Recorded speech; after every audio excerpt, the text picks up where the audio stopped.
अस्सलाम वालेकुम, आप देख रहे हैं सवाल से आगे। मैं हूं अलीना शिगरी। सुप्रीम कोर्ट के कमरा नंबर 1 में मखसूस नशिस्तों के केस की धुआंधार समाअत हुई। मुल्क की सियासत के धारे को बदलने की ताकत रखने वाले इस केस की समाअत के दौरान कई मौके ऐसे आए जब मौजिज जजेस आपस में गर्मा गर्म बहस करते रहे। एक जगह पर तो ऐसा लगा चीफ जस्टिस काजी फैज ईसा और जस्टिस अतहर मिनल्लाह साहब के रिमार्क्स किसी ऐसे तसादुम को ही जन्म ना दे दें जो हमने माजी में ना देखा हो। चीफ जस्टिस साहब ने अदालती मावन मखदूम अली खान साहब से मुखातिब होकर बिलवास्ता तौर पर जस्टिस अतहर मिनल्लाह साहब को निशाना बनाते हुए बज़ाहिर रिमार्क्स दिए कि जब जमहूरियत आती है तो छुरियां निकाल कर आ जाते हैं, में अटॉर्नी जनरल और वजीर बन जाते हैं। जिसके जवाब में जस्टिस अतहर मिनल्लाह साहब ने कहा कि मुल्क में आज आइन बरकरार नहीं है। हम जब भी कोई जमहूरियत आती है तो हम छुरियां निकाल के आ जाते हैं सामने, और जब भी कोई डिक्टेटर आता है तो फौरन उसके साथ हो जाते हैं, मिनिस्टर बन जाते हैं, अटॉर्नी जनरल बन जाते हैं। We talk about history, let's talk about complete history of Pakistan. With great respect, today the constitution is not being upheld. Justice Athar Minallah ने मखदूम अली खान साहब से मुकालमा करते हुए रिमार्क्स दिए कि कोई फरिश्ता नहीं है, माजी में गलतियां हुई, आंखें बंद ना करें। मुल्क में बुनियादी इंसानी हुकूक की खिलाफ वर्जी हो रही है। 8 फरवरी को इलेक्शन धांधली की अपील अभी तक पड़ी है। So important to secure the rights of the people. Everyone has made mistakes in the past. No one is an angel. Every human right violation that is happening today, most important petition that is pending in this court is regarding the alleged irregularities on 8th of February elections, and it's known to everyone. दौरान समाअत chief justice काजी फैज ईसा अपने 13 जनवरी वाले फैसले का दिफा करते रहे और मुतादिद बार कहते रहे कि तहरीक इंसाफ ने इंट्रा पार्टी इलेक्शन क्यों नहीं करवाए, फैसले के बाद ही करवा लेते। लगता है कि चीफ जस्टिस साहब जमीनी हकायक से वाकिफ नहीं हैं। तहरीक इंट्रा पार्टी इलेक्शंस करवाने की कोशिश की थी, मगर ये कोशिश बमुश्किल पेशावर तक ही महदूद रही थी। पहले दिन से मैं यही कह रहा हूँ कि क्यों नहीं क्यों उन्होंने ये किया है, मुझे नहीं समझ आया। मेरे हिसाब से उनको अपनी पार्टी में रहना चाहिए था। मेरे हिसाब से उनको सुन्नी इत्तेहाद काउंसिल नहीं ज्वाइन करना चाहिए था। खुद वो करें, अब हम क्या करें उनको। नाज़रीन, बराह रास्त नशरियात के तवस्सुत से हमने ये भी देखा कि वकला किस तरह जजेस से गैर मुनासिब रवैया इख्तियार करते रहे। इलेक्शन कमीशन के वकील जनाब सिकंदर बशीर मोमन साहब, जो कि जस्टिस अतहर मिनल्लाह साहब के सवाल पहले सुनना ही उन्होंने गवारा नहीं किया, फिर जस्टिस आयशा मलिक साहिबा के सवालात पर चिड़चिड़ा भी गए और नहायत रूडली जस्टिस आयशा मलिक से भी बहस करने लगे, जिस पर साथी जजेस ने मदाखलत की और सिकंदर बशीर मोमन से तर्ज अमल की सख्त हौसला शिकनी की। जस्टिस आयशा मलिक ने भी रिमार्क्स दिए कि ये रवैया गैर मुनासिब है। वो प्रोसेस खत्म होगा तो party there may be 15 candidates for a party ticket. मेरा क्वेश्चन नहीं है, But I have question answered. है That कि was आपका order It was not because of my order. It is not done under the law. It is not the practice, and it is not filed at that time. Is it because of the order? Then I'll take a position. No. I think that's a very unfair statement. And it's a very inappropriate way of responding also. Ladyship, I am. I'm sorry, but don't that's want to not. answer it. Ladyship, I am being like. I think I'm seeing what's happening here. आगे बढ़ें। नाज़रीन, senior puny जज justice Mansoor Ali Shah और chief justice काजी फैज ईसा के दरमियान नहायत मानी खेज मुकालमा हुआ। जस्टिस मंसूर अली शाह ने अदालती मावन मखदूम अली खान साहब से इस्तफसार किया कि पार्लियामेंट में एक जमात है, उसकी एक सीट है, क्या वो 70 सीटें हासिल कर लेगी? जिस पर जवाब चीफ जस्टिस साहब ने दिया, क्यों नहीं, जब आइन कहता है क्या आइन को दोबारा लिखें? जिस पर जस्टिस मंसूर अली शाह ने जवाब दिया कि कानून कुछ नहीं कहता। मुकालमे के अख्तिताम पर जस्टिस आयशा मलिक ने चीफ जस्टिस से इस्तफसार किया कि बतौर चीफ जस्टिस मुतनासिब नुमाइंदगी आप समझा दें।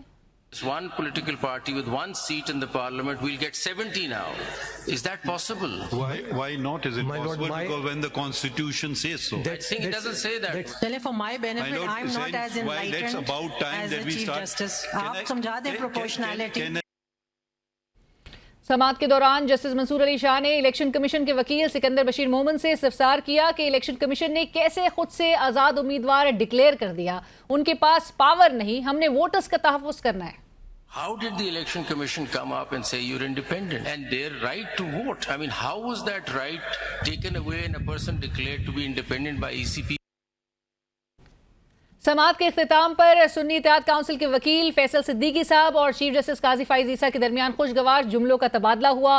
फैसल सिद्दीकी साहब ने चीफ जस्टिस के लिए तारीफी कलमात अदा करते हुए मजीद कागजात जमा करवाने की इजाज़त भी हासिल कर ली, जिसके बाद केस की समाअत 27 जून बरोज़ जुमरात 11 बजे तक मुलतवी कर दी गई। दूसरी जानिब हुकूमती इत्तेहाद में शामिल दोनों बड़ी जमातें मुस्लिम लीग नून और पीपल्स पार्टी के दरमियान सियासी धींगा मुश्ती जारी है। 2 साल कबल जब इन दो जमातों ने तारीखी तौर पर पहली मरतबा मिलकर हुकूमत बनाई तो यह हकीकत सामने आई कि दहाइयों से ये दोनों जमातें विकेट के दोनों जानिब खेलकर अपनी अपनी बारी ले रही हैं। आज की सूरत हाल देखें तो दोनों जमातें अपने अपने वोटर्स को खुश करने के लिए अब भी ये नूरा कुश्ती जारी रखे हुए हैं।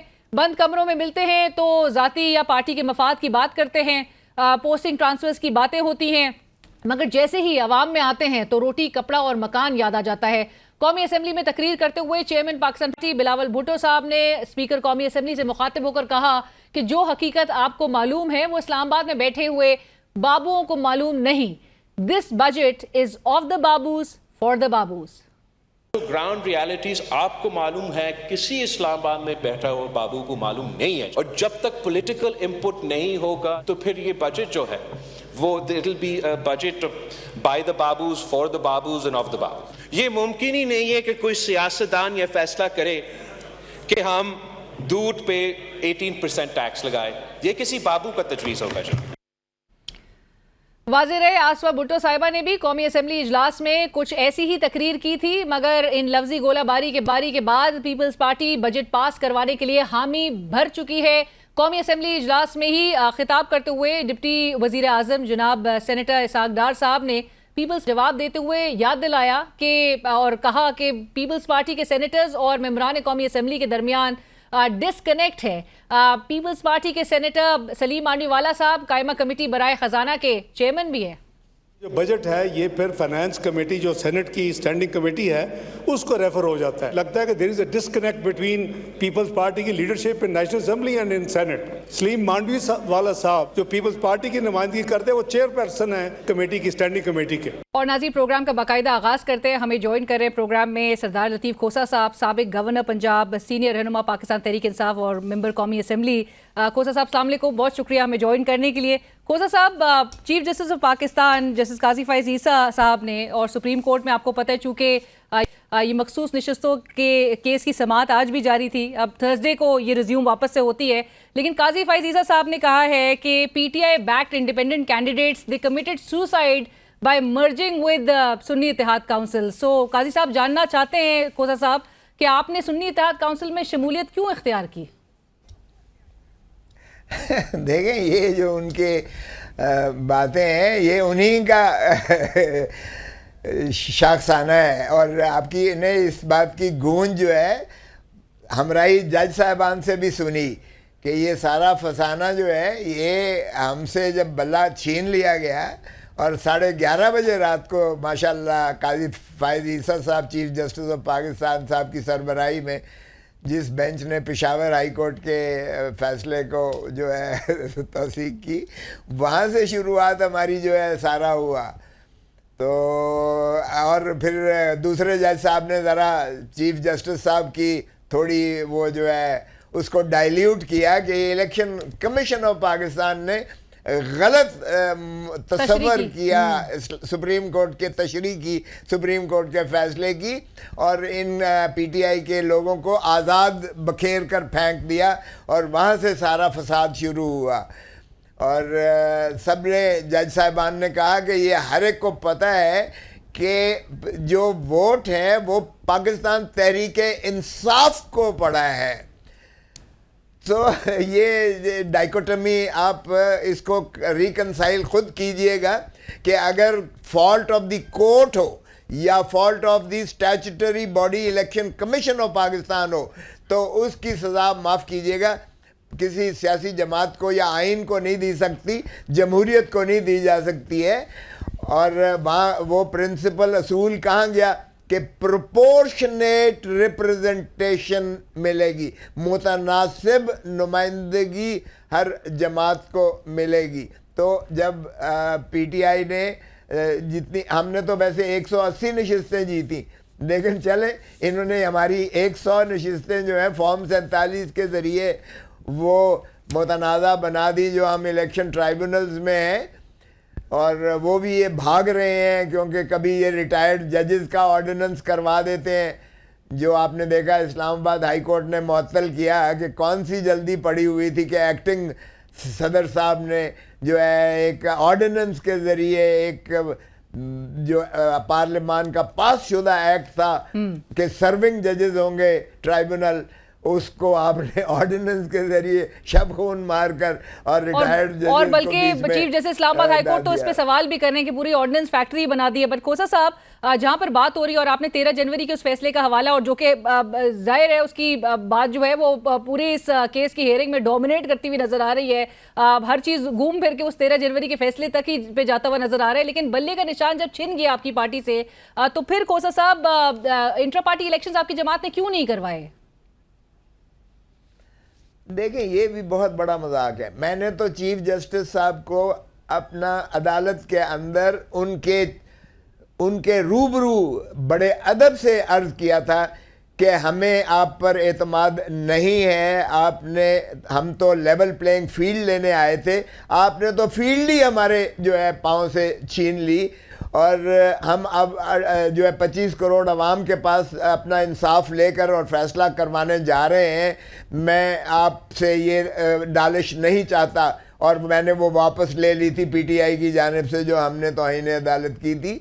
तो काजी फाइज ईसा साहब जो चीफ जस्टिस साहब के बहुत मुतनाज़ ऐसे फैसले हैं, और मैंने उनके चेहरे पर कहा था कि ये उन बदतरीन फैसलों में शुमार होगा जिसने जमहूरियत का कत्ल किया है। तो देखें, मैं तवक्को करता हूं कि अब चूंकि फुल कोर्ट होगी, इंशाअल्लाह फैसला जो है आप देखेंगे कि अगर 13 जजेस है ना, 10 जजेस जो है वो इसको हमारी सीटें बहाल करेंगे, आइन पर अमलदारी यकीनी बनाएंगे, और हो सकता है कि बाकी 3 जज साहिबान भी उन्हीं के साथ दें, क्योंकि आर्टिकल 17 को देखें और आर्टिकल 51 को देखें आइन के, तो उसमें सियासी जमात का जिक्र है और प्रोपोर्शनल रिप्रेजेंटेशन का जिक्र है इस मखसूस नशिस्तों के लिए। तो इन 2 असूलों पर अगर आप जाते हैं तो रूल जो है या एक्ट वो उसके ताबे होता है, उसके ऊपर हावी नहीं होता, उसकी नफी नहीं कर सकता आइन के किसी शिक को। तो जमहूरियत की रूह ही मजरूह हो जाती है अगर ये हमारी नशिस्तें बहाल नहीं करते हैं। राइट। और जिन्होंने जी मैंने कहा जिन्होंने मुतनासिब ली नहीं है नशिस्तें, ये उनके अंदर कैसे बांट सकते हैं? अगर चले हमारी तरफ से कोई कोताही है भी तो आपकी तरफ आपकी और खोसा साहब कता कलामी की माफी, लेकिन आपकी जो से कोताही है उस पर भी जजेस की जो ऑब्जर्वेशन सामने आई है, जिसमें उन्होंने कहा कि भाई अहम तरीन मामला जो है वो गैर मौसर हो गया, आपने चेंबर अपील भी दायर नहीं की, उसका भी वक्त गुजर गया। सो लिहाजा एक ये भी बात जरूर बताइएगा जो ऑब्जर्वेशन सामने आई कि PTI remained as a political entity, एक पॉलिटिकल पार्टी के तौर पे इनलिस्टेड पार्टी थी, सुन्नी इत्तेहाद काउंसिल भी इसी तरह एक इनलिस्टेड पार्टी है। आपकी जमात ने या जो इंडिपेंडेंट कैंडिडेट्स थे वो वापस से पीटीआई में शामिल क्यों नहीं हुए खोसा साहब? देखें, मेरा व्यू यही था, लेकिन कंसेंसस ये हुआ कि इलेक्शन कमीशन हमें शायद इस पार्टी को ही देखें, एक तो सिंबल जिस तरह ज़ियाउल हक ने सिंबल जो है शहीद जुल्फ़िकार अली भुट्टो की पीपल्स पार्टी का तलवार, उन्होंने सिंबल में से ज़ियाउल हक ने निकाल दिया। अब इलेक्शन कमीशन ने क्या किया, उस सिंबल्स में से बल्ले को निकाल दिया, सिंबल ही नहीं था बल्ले का, सिंबल बल्ले का। एक बात तो ये हो गई। दूसरी बात ये है कि इलेक्शन कमीशन ने हमसे बल्ला छीन लिया और सुप्रीम कोर्ट ने ये 11:30 बजे फैसला दिया। उसके बाद जिस तरह आपने भी गूंज सुनी है सुप्रीम कोर्ट में, उन्होंने कहा कि चले अगर आपने निशान छीन लिया, लेकिन हमने तो लिखा था पीटीआई के हम उम्मीदवार हैं, आपने हमें इंडिपेंडेंट कैसे करके बखेर के फेंक दिया? ये इलेक्शन कमीशन का ऑर्डर था और हम सारों को, किसी को बैंगन दिया गया, किसी को जो है के मुझे के था मेरा निशान, किसी पे फाख्ता थी, किसी की खिड़की थी, किसी का जो है पता नहीं चूल्हा था, वो सारी जंज के जो है बट पूरा साहब लाइक आई आस्क्ड के इलेक्शन से पहले चाहे पार्टी इलेक्शन ना करवाने का फैसला हो, इलेक्शन कमीशन के 2 फरवरी के ऑर्डर के खिलाफ अपील ना करने का फैसला हो, पीटीआई में वापस जो है शामिल ना होने का फैसला हो, या सुन्नी इत्तेहाद काउंसिल में शामिल होने का फैसला हो, आपने जिस तरह से कहा आपका भी व्यू यही था, यानी कि आपकी राय भी या इससे मुख्तलिफ थी? नहीं, देखें, मेरी राय ये थी कि हम अपने तशख्खुस को क्यों कर जो है ज़ेरे बार करें, क्योंकि ना तो इलेक्शन कमीशन किसी सियासी जमात को बैन कर सकती है, आर्टिकल 17 बड़ा क्लियर है, वो रेफरेंस होती है और सुप्रीम कोर्ट कर सकती है, लेकिन जिस बददियांती से इलेक्शन कमीशन ऑफ पाकिस्तान आगे चल रही थी और जिस तरह से इलेक्शन कमीशन की को बैकिंग थी सारी, ना सिर्फ एस्टैब्लिशमेंट की बल्कि माजरत के साथ चीफ जस्टिस ऑफ पाकिस्तान की भी, क्योंकि आप अगर देखें तो इलेक्शन कमीशन ने भी, चीफ इलेक्शन कमिश्नर ने कहा कि ये काजी फायज ईसा चीफ जस्टिस साहब का ये कसूर है कि हमने जब जुडिशल ऑफिसर्स मांगे थे, रिटर्निंग ऑफिसर्स, तो इन्होंने ना दिए और इन्होंने तो हाई कोर्ट का बल्कि ऑर्डर को सस्पेंड कर दिया और उस वकील को भी तौहीन अदालत का नोटिस दे दिया था, अगर आपको याद हो न्याज़ी साहब जी। तो अगर जुडिशल ऑफिसर्स दे देते तो ये फसाद ना होता, अगर ये हमारा बल्ला ना छीनते, ये फसाद ना होता, तो ये इलेक्शन कमीशन को एक सबसर्विएंट कर दिया गया एग्जीक्यूटिव के, और एग्जीक्यूटिव के ऊपर जो है एस्टैब्लिशमेंट बैठ गई आकर, और एस्टैब्लिशमेंट ने जिस तरह से किया, हमें ये यकीन था कि हमें ये मखसूस नशिस्तें इलेक्शन कमीशन नहीं देगी और हमें अदालतों में ही जाना पड़ेगा।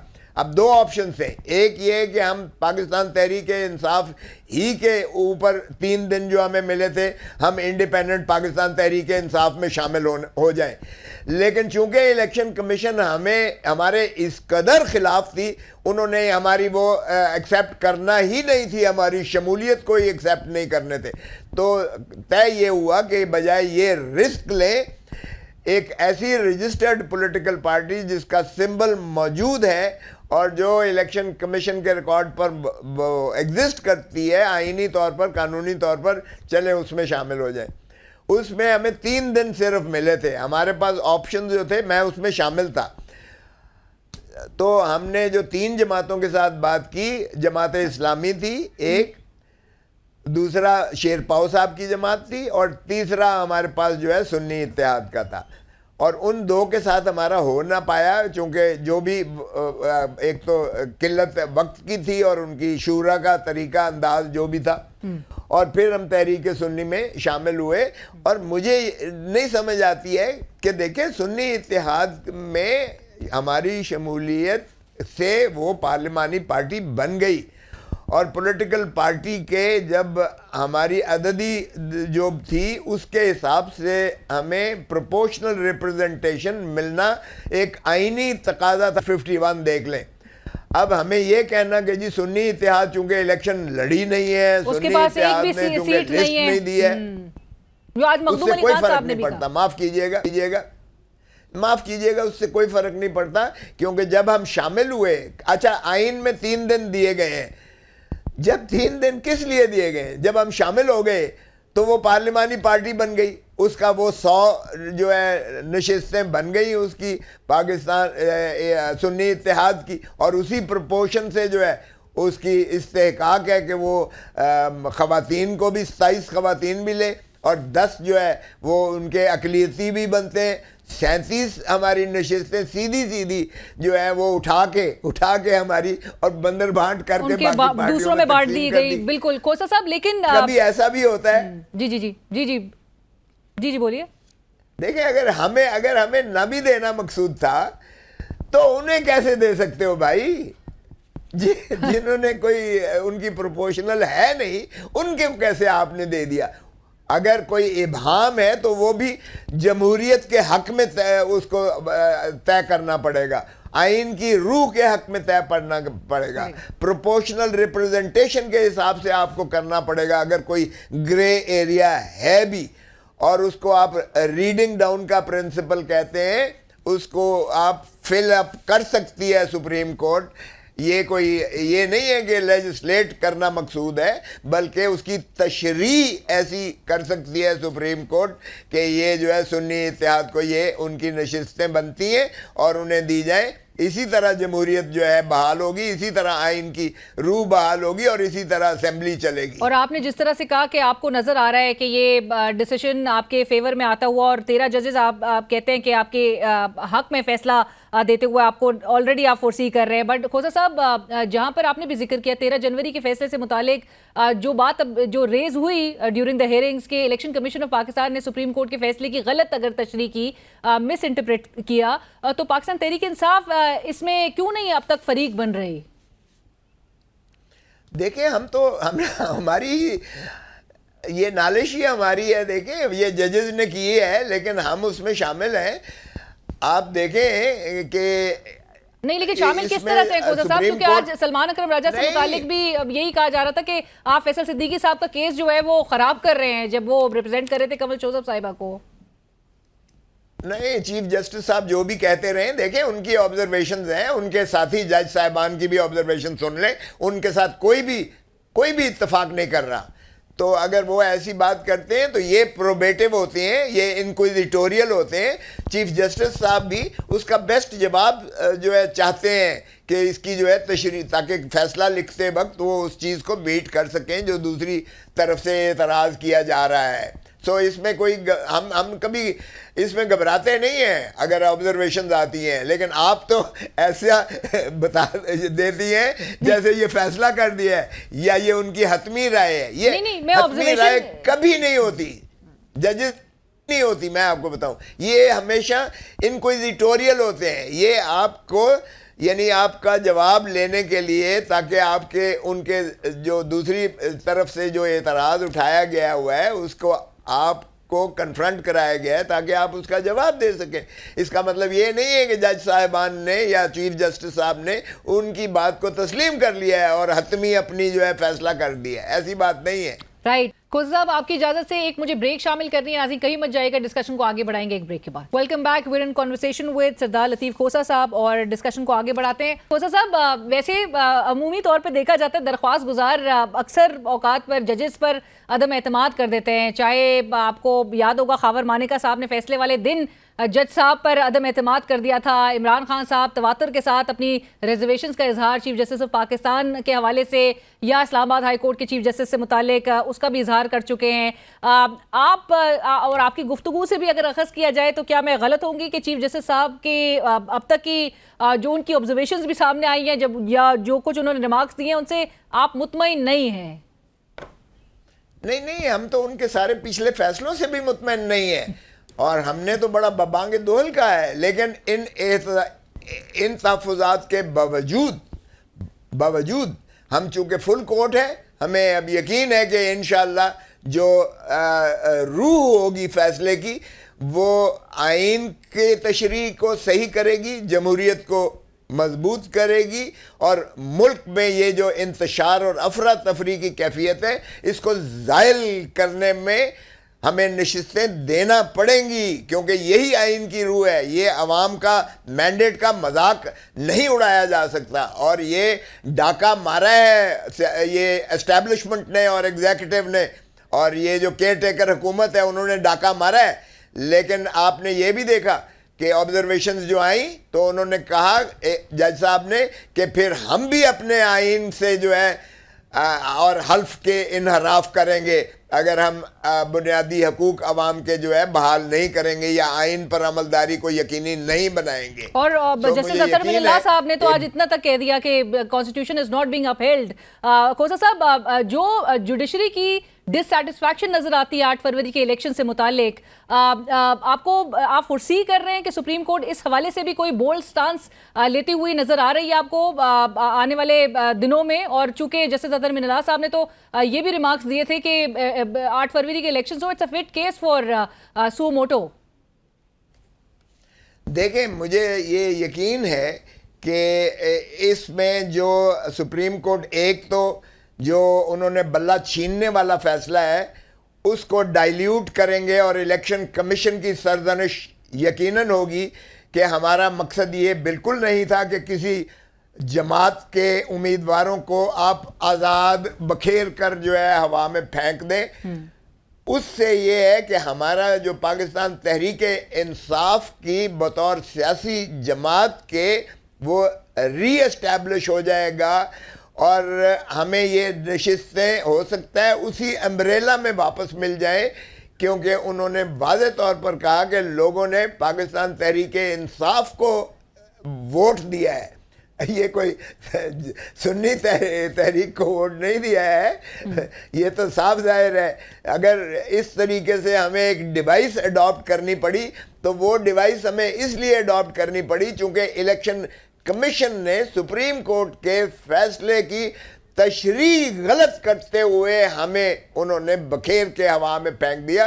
ये तो सलाम है पाकिस्तान की आवाम को, जिन्होंने 8 फरवरी को ढूंढ कर पाकिस्तान तहरीक इंसाफ के सिंबल जो है और उन्हें वोट दिया। और अगर सही तर्जमानी होती तो हमारे पास 2 तिहाई इस वक्त जो है पार्लियामान में 180 वो होते जेन्युइन और हमारे जो है 40 जो है हमारी मखसूस नशिस्तें होती और ये 180 ये 220 पहुंचती। तो 220 अगर आ जाती तो हम 2 तिहाई किसे आज रूल कर रहे होते और इमरान खान प्राइम मिनिस्टर होता।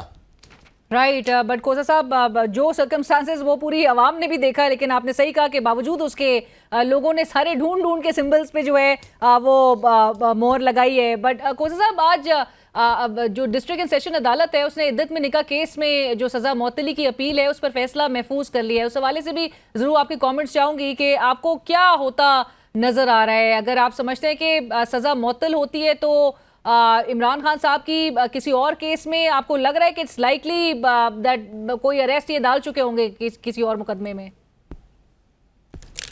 देखें, बुशरा बीबी तो यकीनन बाहर आ जाएंगी। आपको बाहर आती नजर आ रही है? निकाला जाए या 100%।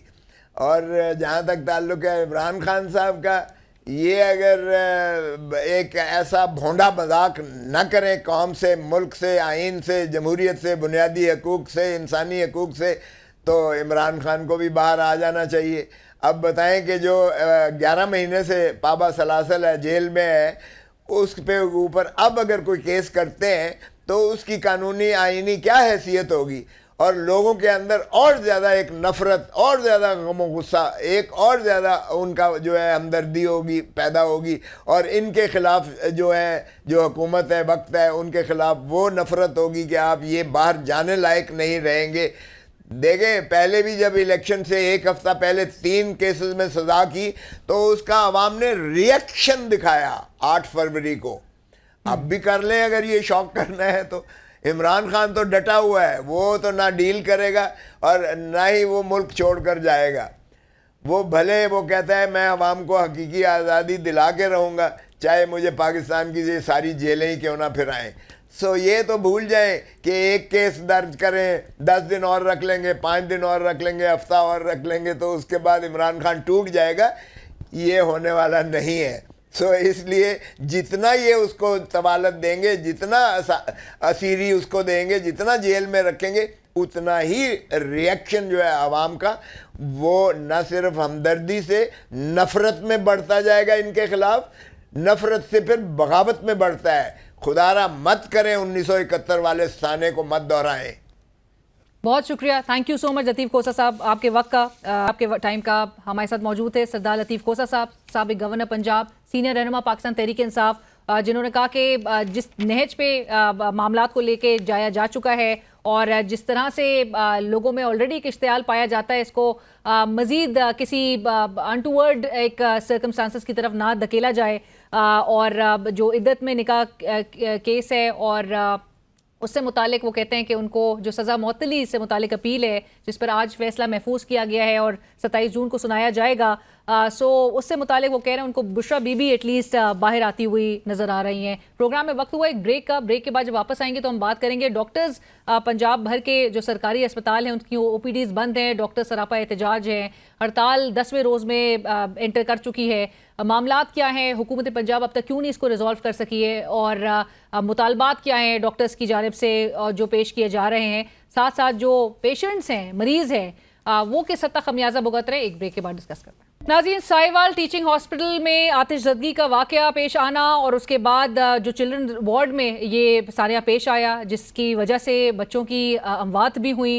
उसके बाद वज़ीर आला पंजाब ने इसका नोटिस भी लिया, दौरा भी किया और उसके बाद गिरफ्तारियां भी डॉक्टर्स की अमल में आई, जिसके खिलाफ डॉक्टर्स कई रोज़ से सरापा एहतजाज हैं। हड़ताल को 10 रोज़ हो चुके, आज 11वां रोज़ है और ये सूरत हाल किस हद तक संगीन हो रही है, क्योंकि बज़ाहिर हुकूमत भी नज़र आ रहा है कि मामले को रिजॉल्व नहीं कर पा रही और दूसरी जानिब डॉक्टर्स हैं जिनकी जानिब से ओपीडीज़ जो है वो अभी तक बंद रखी गई हैं और तमाम सरकारी जो अस्पताल है पंजाब के उसमें ओपीडीज़ बंद हैं। मरीज़ों को मुश्किलात का सामना है, शदीद तरीके से वो सफ़र कर रहे हैं और बज़ाहिर ये दो हाथियों की लड़ाई में नज़र यही आ रहा है कि जो गरीब है वो ही रोंदा जा रहा है। सो इस मामले की तफसीलात हमें बताएंगे साहिवाल से ABN न्यूज़ के नुमाइंदे मलिक एहतशाम अली साहब, उनसे जानते हैं। जी मलिक साहब। हाँ जी बिल्कुल, साहिवाल टीचिंग हॉस्पिटल में कुछ अर्सा पहले जो है वो एक आतिशज़दगी का वाकया पेश आया जिसमें 75 के करीब जो है वो बच्चे मुतासर हुए थे, जिसमें से 10 के करीब जो है बच्चे वो धुआं और दीगर मुज़र असरात की वजह से जान की बाजी हार गए थे, जिस पर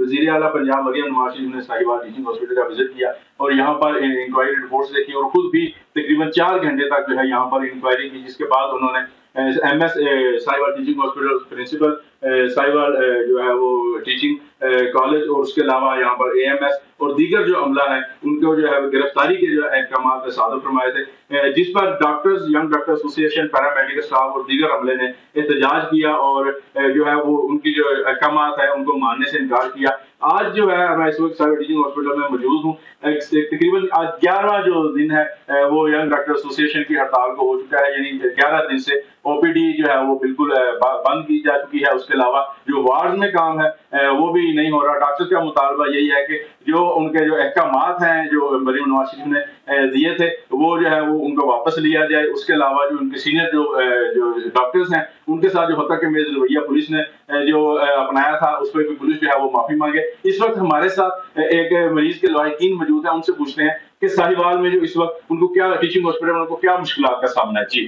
जी हम लोग 3 दिन हो गए हैं टीचिंग हॉस्पिटल में आए हुए हैं। हमारे मरीज इतनी सीरियस हालत में हैं और बहुत हमें परेशानी का सामना करना पड़ रहा है। डॉक्टर अपनी जिद पे अड़े हुए हैं, हुकूमत अपनी जिद पे है और दोनों बाजिद हैं और इसका नुकसान सिर्फ आवाम को हो रहा है।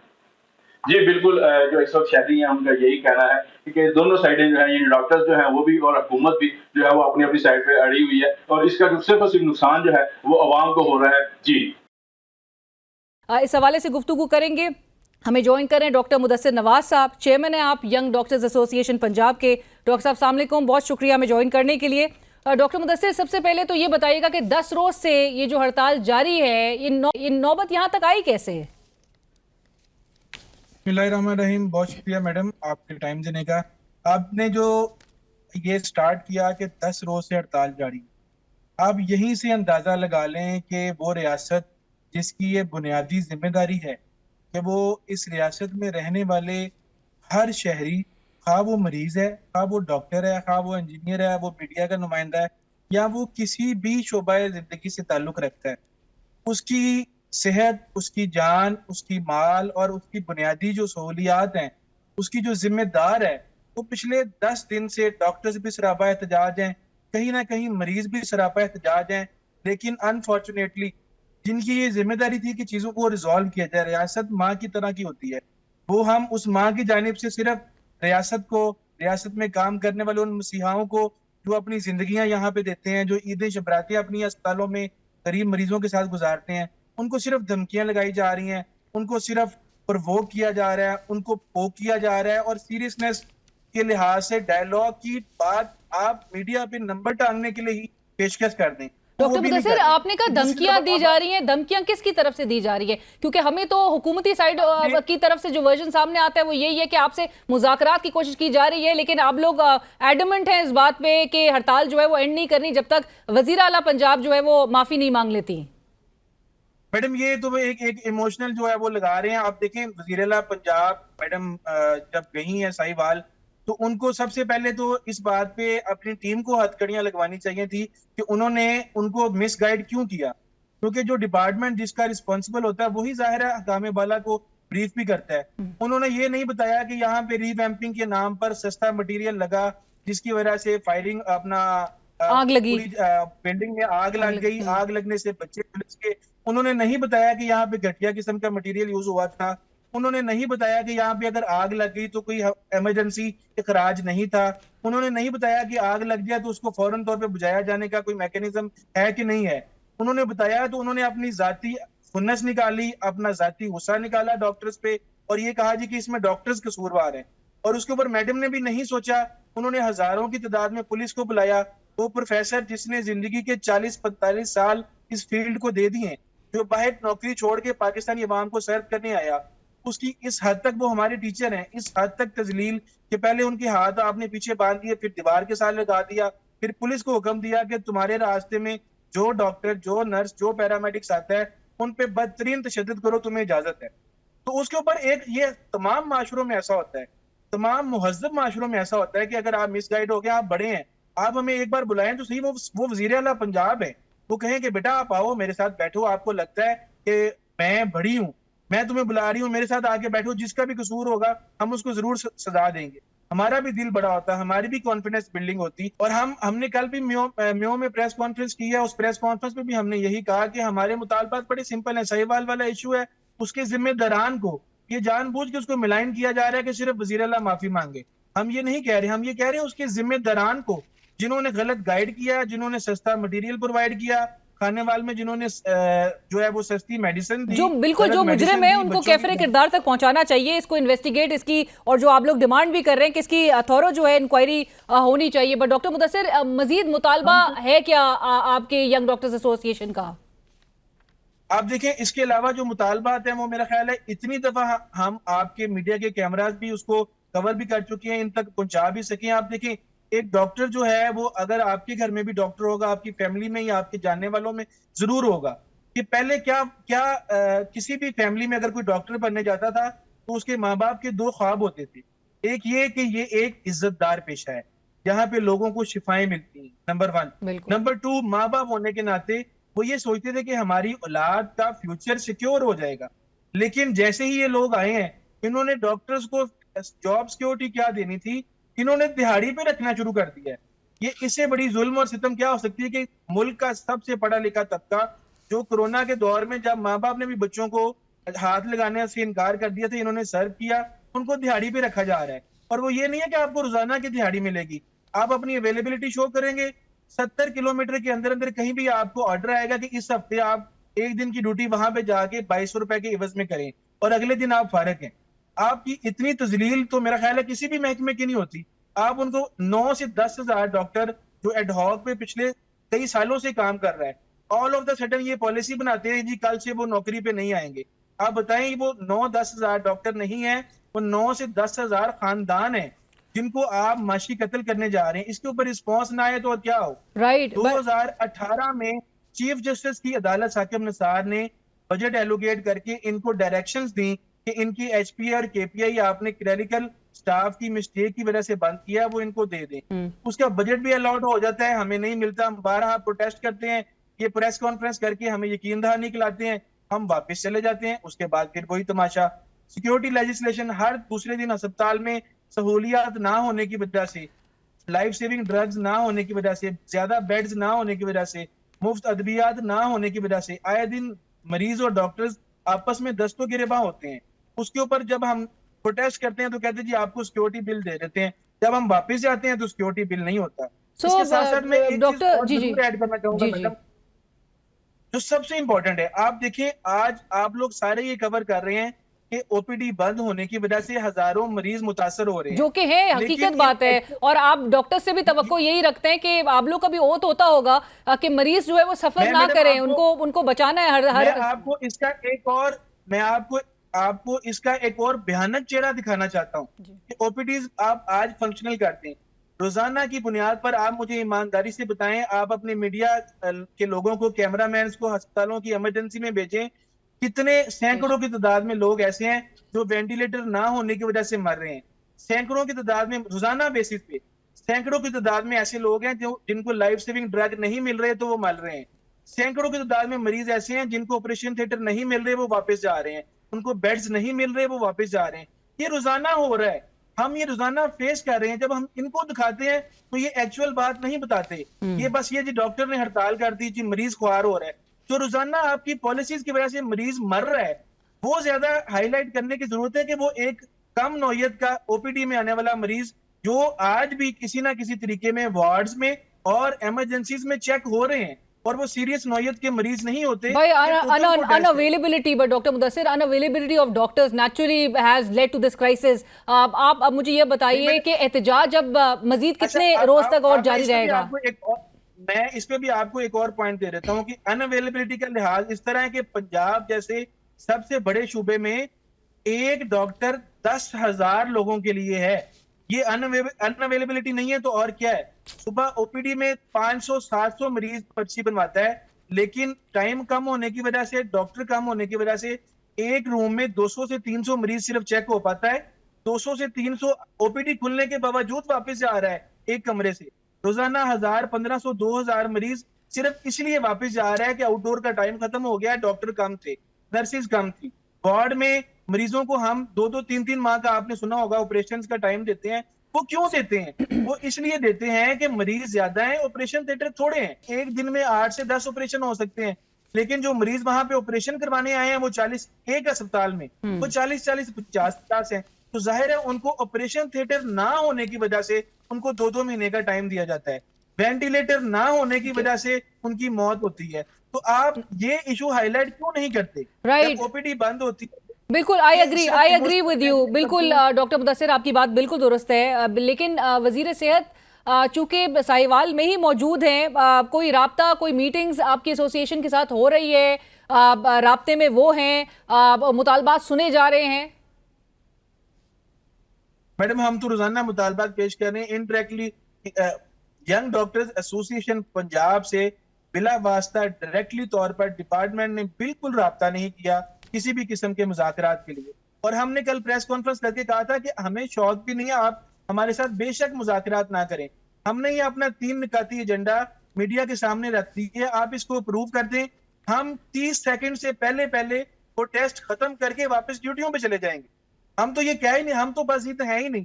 हम चाह रहे हैं हमारी और हमारे पास अपना दुखड़ा लेके आने वाले मरीजों की रहनुमाई कर दें, इन पे मेहरबानी कर दें, इनको सहूलियात दे दें, इनका वो हक जो आप अपने इलेक्शन कैंपेन्स में नारे भी लगाते रहे वो दे दें।